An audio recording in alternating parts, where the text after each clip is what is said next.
Estados agudos 2. En este teórico vamos a redondear el tema de los estados agudos que pueden movilizar a los pacientes a ser tratados por una urgencia. Reconocíamos como urgencias al dolor generalmente dado por infecciones agudas, cuestiones funcionales dado por la dificultad, por ejemplo, de masticar por movilidad dentaria, o cuestiones estéticas, por ejemplo, la pérdida de una pieza que afecte las relaciones sociales del individuo. La existencia simultánea de problemas pulpares y enfermedad periodontal pueden complicar el diagnóstico y el plan de tratamiento.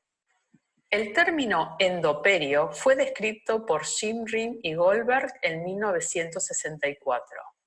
Las lesiones endoperiodontal son lesiones que involucran tejidos pulpares y periodontales. Somos nosotros quienes dividimos la anatomía humana para facilitar el estudio, pero como vemos en el esquema, el complejo ápico-periapical mantiene una estrecha relación de comunicación e intercambio. La existencia de conductos laterales, de terminaciones múltiples en el ápice o de conductos que desembocan en la furca ponen de manifiesto esa estrecha relación. Vemos diferentes imágenes que ejemplifican la estrecha relación entre ambos compartimentos dentarios. La existencia de conductos laterales quedan evidenciados a veces con los segmentos de obturación endodóntica. Esta otra imagen es una fotografía de la zona de bifurcación de un molar superior extraída con las raíces cortadas, donde se ve la abertura de un conducto accesorio. Las observaciones en el microscopio electrónico de barrido indican que la frecuencia de tales orificios en la bifurcación es grande.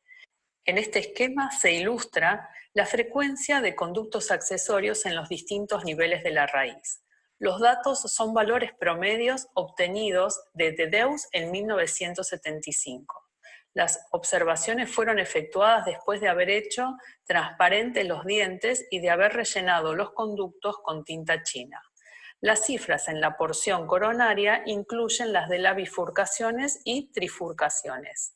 La diferencia de las técnicas utilizadas puede explicar la divergencia de los resultados obtenidos en los porcentajes de presencia de conductos accesorios a nivel de las áreas de furcación. Los conductillos dentinarios también son un desafío, ya que al estar en contacto con la luz de la bolsa periodontal pueden ser invadidos por las bacterias y las toxinas contenidas en la misma. Los cortes histológicos demuestran que el porcentaje de bacterias ubicadas en los conductillos decrece a medida que nos acercamos a la pulpa. Es un dato a tener en cuenta, pues estos conductillos sirven de reservorio para repoblar la bolsa. Este es un esquema de diferentes clases de problemas endoperiodontal extraído del libro de Carranza. En el primer esquema vemos una anomalía endodóntica en su origen con una fistulización desde el ápice a lo largo de la raíz hacia la encía. La infección pulpar también se puede extender por conductos accesorios hacia la encía o a la furcación. En el segundo esquema se ve una lesión periapical de larga duración que drena por el ligamento periodontal. Aunque no es común, esto puede complicarse en forma secundaria y ocasionar periodontitis retrógrada. En la serie de esquemas que siguen, se muestra una bolsa periodontal que puede profundizarse hasta el ápice y provocar una lesión pulpar secundaria, o una bolsa periodontal que puede infectar la pulpa por un conducto lateral, y esto a su vez causar una anomalía periapical. Y en el último esquema son dos lesiones independientes entre sí, periapical y marginal, que pueden coexistir y por último fusionarse. Según la definición dada de lesiones endoperidontales en la clasificación del 2017, es un estado clínico que involucra a la pulpa y a los tejidos periodontales y que puede ocurrir en forma crónica o aguda. Esta nueva clasificación sugiere clasificar las patologías en función de los signos y síntomas cuando se detecta la lesión y que tienen un impacto directo sobre su tratamiento. Como hemos visto en los teóricos anteriores, y para repasar, en la grilla de la nueva clasificación, las lesiones endoperidontales se encuentran dentro de otras alteraciones que afectan al periodonto. Básicamente, las lesiones endoperiodontal las vamos a dividir en dos grandes grupos: lesiones endoperiodontal asociadas con infección periodontal y o endodóntica, o lesiones periodontales asociadas con un trauma o factores iatrogénicos. Deben clasificarse de acuerdo a sus signos y síntomas, ya que estos tienen un impacto directo sobre su pronóstico y tratamiento. La microbiología que envuelve a estas lesiones incluye a los complejos rojo y naranja. No hay diferencia entre los microorganismos de ambas lesiones. La comunicación a través del ápice, de canales accesorios o laterales y túbulos dentinarios permite la migración de microorganismos de un compartimento a otro, provocando la lesión endoperiodontal. Estas lesiones pueden darse en sujetos periodontalmente sanos o no. La condición periodontal impacta directamente en el pronóstico de la pieza dentaria por los cambios en la ecología oral de los sujetos con periodontitis.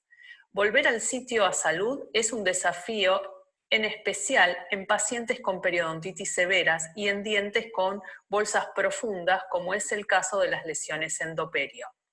En los casos de lesiones con daño radicular, tienen pronóstico muy pobre porque está afectada la estructura dentaria. Los factores de riesgo para lesiones endoperidontales es la presencia de periodontitis severas, trauma e iatrogenia. Otros pueden ser la presencia de surcos, furcaciones, caries.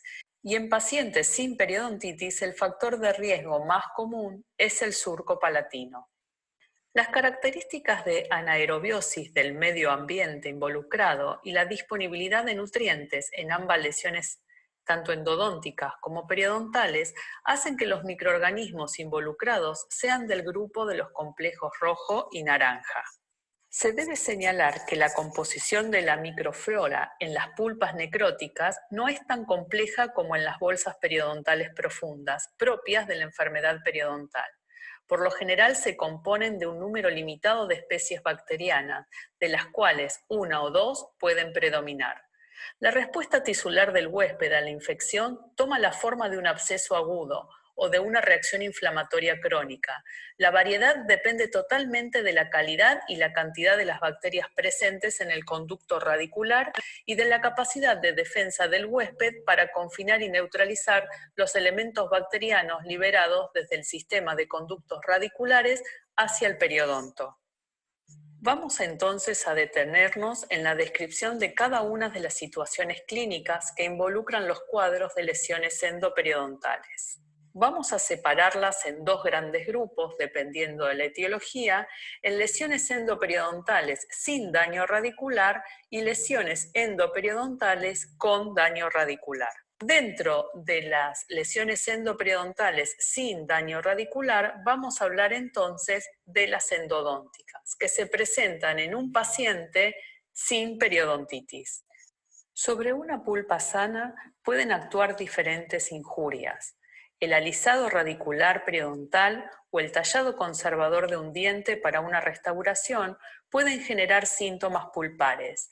El síntoma más común es la hipersensibilidad transitoria a estímulos térmicos. Esto se conoce con el nombre de hiperemia y es totalmente reversible. Las lesiones endoperidontales, cuya lesión primaria es endodóntica y su evolución complica en una lesión periodontal secundaria, en general la pieza afectada tiene caries o historial de restauración.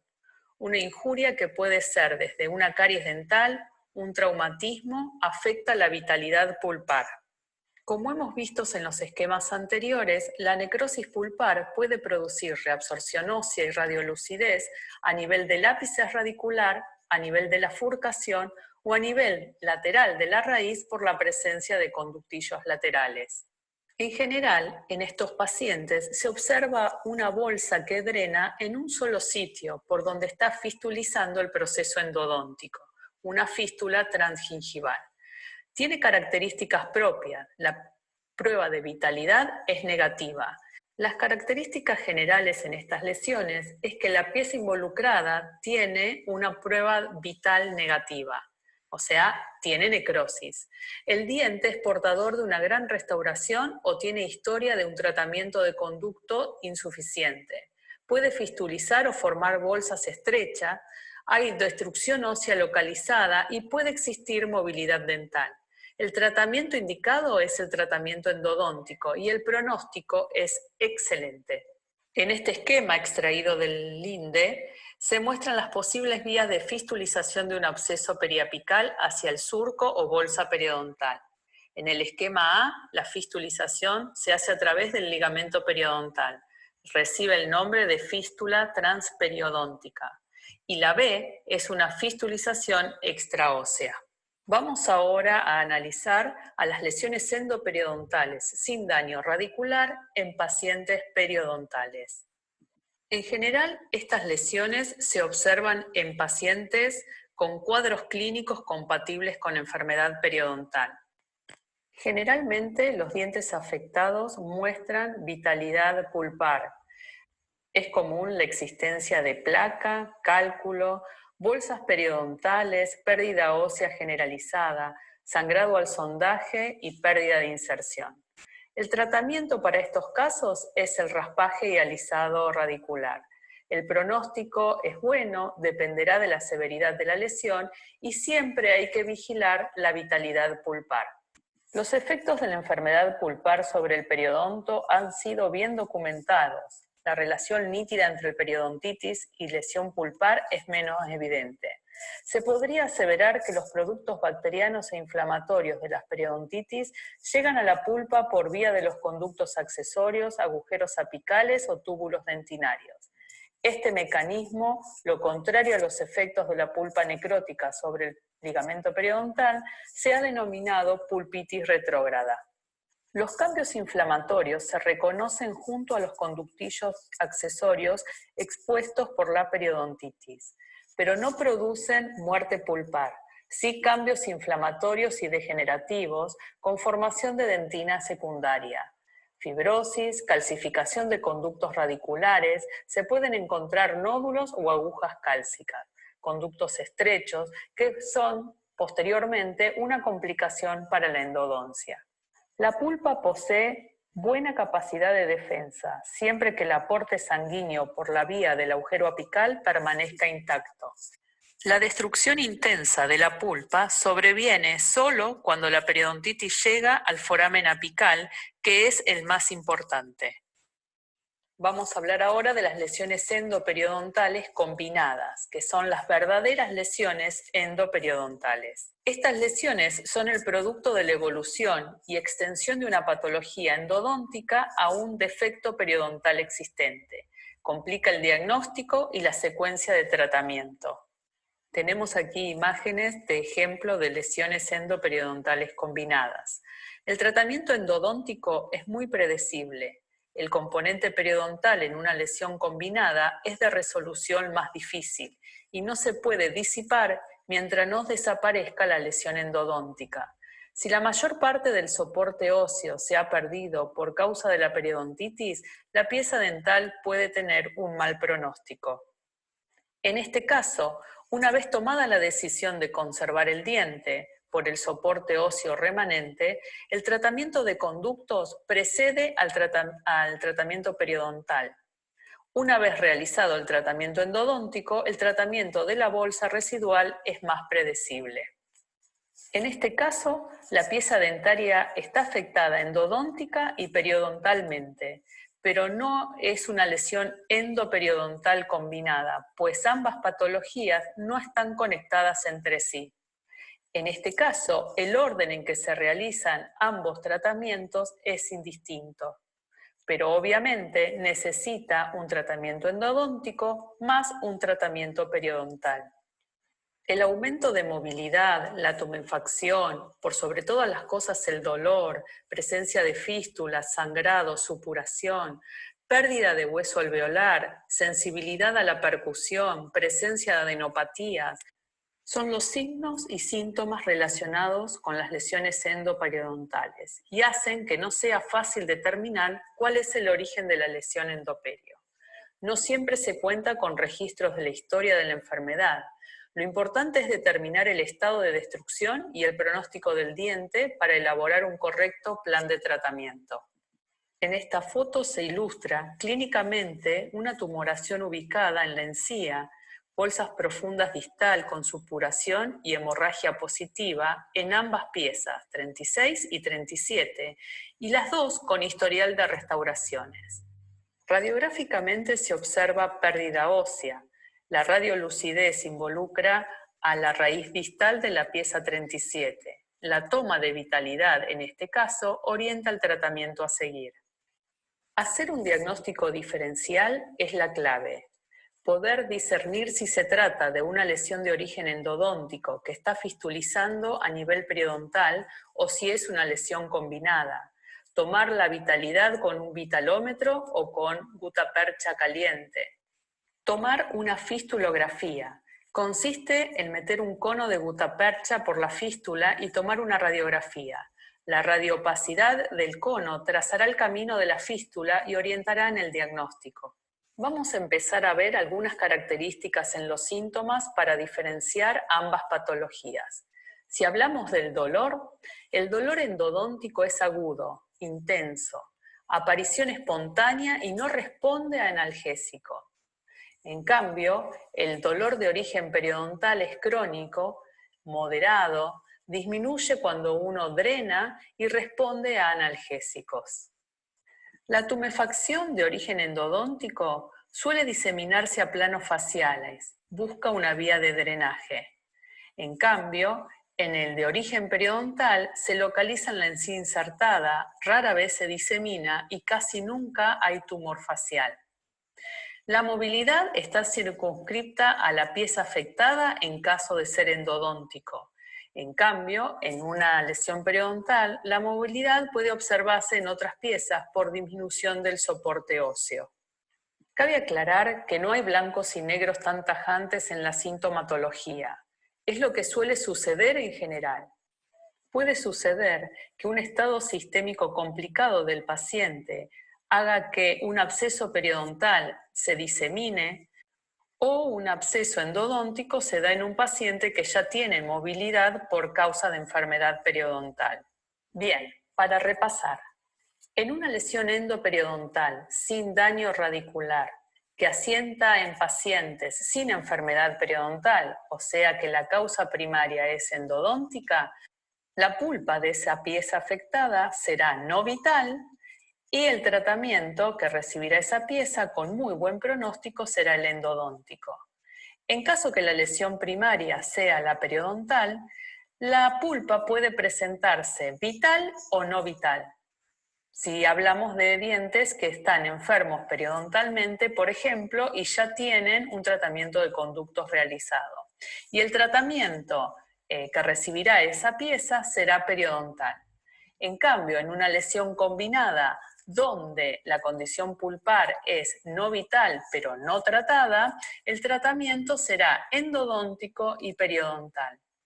En la lesión combinada, el éxito del tratamiento dependerá que se puedan realizar los dos tratamientos correctamente. Vamos a ver algunos casos. En este ejemplo, donde en principio la radiografía era desalentadora, el solo tratamiento periodontal mejoró el cuadro. Obvio, en los mantenimientos sucesivos habrá que vigilar el estado pulpar. En este caso, la presencia de una bolsa profunda se asocia a una pulpa no vital. La severidad de la pérdida ósea es la clave del diagnóstico y del plan de tratamiento. Como dijimos anteriormente, el tratamiento endodóntico es muy predecible. Una vez tomada la decisión de conservar la pieza, el tratamiento de endodoncia precede al del tratamiento periodontal. Y por último, nos quedan las lesiones endoperiodontal. Quedan ahora por tratar las lesiones endoperiodontal con daño radicular, que pueden tener origen traumático o iatrogénico. La instrumentación de falsas vías en tratamientos de conductos o perforaciones radiculares, fractura radicular que se puede producir al cementar un perno, o la presión que uno realiza al condensar los conos, o reabsorciones radiculares externas. Dentro de las fracturas radiculares, los factores predisponentes son dientes endodónticamente tratados, fuerzas excesivas durante la condensación de los conos de gutapercha o excesiva instrumentación que hace que queden paredes debilitadas en radiculares, cementación de pernos e incrustaciones o bruxismo. En esta fotografía clínica se observa una tumoración a nivel de una pieza que porta una corona. Para guiarnos en el diagnóstico, tomamos una radiografía introduciendo en la bolsa un cono de gutapercha. La radioopacidad del cono nos va a señalar a dónde está el problema. Observamos entonces en la radiografía que el cono de gutapercha termina el recorrido justo a la altura donde termina el perno. Esto puede explicar una fractura a esa altura de la pieza. Según la orientación de la fractura, a veces es de difícil diagnóstico radiográfico, ya que si la fractura es vertical y coincide con la radioopacidad del perno o del cono de gutapercha, no la veremos. El diagnóstico clínico a veces tampoco es fácil. Lo que se puede hacer es levantar un colgajo exploratorio y usar azul de metileno o tintura de yodo para que tiña la fisura y se haga visible. Las fracturas radiculares en general producen dolor espontáneo o a la masticación. La presencia de bolsa es una bolsa estrecha pero muy profunda. Hay presencia de absceso periodontal o de una fístula. Hay reiterados descementados de los pernos, a veces no se ve la fractura pero es una fisura. No responde al tratamiento periodontal ni a la medicación antibiótica. Las fracturas también pueden darse en dientes vitales por fuerzas excesivas a la masticación. Pueden afectar o no a la vitalidad pulpar y la decisión del tratamiento dependerá de la altura de la fractura, de cómo se puede rehabilitar esa pieza posteriormente. De acuerdo al compromiso del remanente radicular, la dirección de la fractura, ya sea vertical u horizontal, y a la estética futura, será la decisión de conservar el resto, realizando algún tipo de tratamiento para exponer los límites de la restauración y dejarlos supragingivales o extraerlo. Las reabsorciones radiculares externas tienen etiología variada. Puede deberse a lesiones traumáticas, movimientos ortodónticos con fuerzas poco controladas, luxaciones, reimplantes dentarios después de una avulsión, lesiones inflamatorias crónicas o la presencia de necrosis pulpar. Las reabsorciones en sí carecen de síntomas clínicos, a menos que un proceso de reabsorción esté ubicado en la corona y esté socavando el esmalte y dándole un aspecto rosado. La única manera de detectar y diagnosticar una reabsorción dental es con una radiografía. En la etapa inicial del proceso de reabsorción, las radiografías no la muestran, pues solo muestran una cavidad de reabsorción después que alcanzó cierto tamaño. También es importante la ubicación de la lesión para la detección. Una cavidad de reabsorción vestibular o lingual es más difícil de visualizar radiográficamente que una cavidad proximal. Hay que tener presente que si la lesión de reabsorción radicular se encuentra en la región cervical, puede ser difícil hacer un diagnóstico diferencial con caries. Las caries se deben a ácidos bacterianos que desmineralizan la dentina con permanencia de la parte orgánica de la misma y hacen que la cavidad se sienta blanda al explorarla. En cambio, en una reabsorción radicular, se produce la eliminación simultánea de la fase mineral y de la matriz orgánica del tejido duro, y esto genera un piso cavitario duro al sondearlo. La reabsorción también puede ser el resultado de fuerzas ortodónticas excesivas. Se piensa que el mecanismo de esta última clase de reabsorción podría ser una función en la zona hialina que se forma por compresión ortodóntica del ligamento periodontal. Junto con la reabsorción de la capa hialina, se reabsorberá la superficie radicular por acción de las células clásticas mientras la fuerza ortodóntica esté en acción. Debido a esta lesión, puede llegar a ser muy importante la pérdida de tejido dentario duro. La mayoría de los dientes muestran señales de reabsorciones en superficies activas o reparadas. Por lo tanto, es concebible que traumatismos menores cursados por morder no intencionalmente objetos duros, bruxismo o restauraciones altas, puedan causar un daño localizado al ligamento periodontal y desencadenar algún tipo de reabsorción. El proceso es autolimitante y autorreparable, y sin que se requiera una intervención terapéutica activa. En cuanto al tratamiento ortodóntico, se debe controlar cuidadosamente las fuerzas para reducir al mínimo el riesgo de acortar las raíces. Esta es la radiografía de un paciente de 40 años, fumador, que tiene dolor irradiado en la zona de la pieza 26, con una lesión endoperiodontal y la pieza tiene movilidad de grado 2. Al tomar la radiografía se observa pérdida ósea, pero algo que nos tiene que llamar la atención es la reabsorción apical que presenta en esa pieza. Obviamente, la decisión fue la extracción de ese molar y cuando tenemos la pieza en la mano se puede observar a mayor aumento cómo se han reabsorbido las raíces. Como venimos viendo, las lesiones endoperidontales con daño radicular tienen un pronóstico pobre o irrecuperable, mientras que el pronóstico de las lesiones endoperidontales sin daño radicular depende de la extensión de la lesión periodontal, de la posibilidad del tratamiento endodóntico, de la destrucción de los tejidos duros alrededor de una pieza dentaria.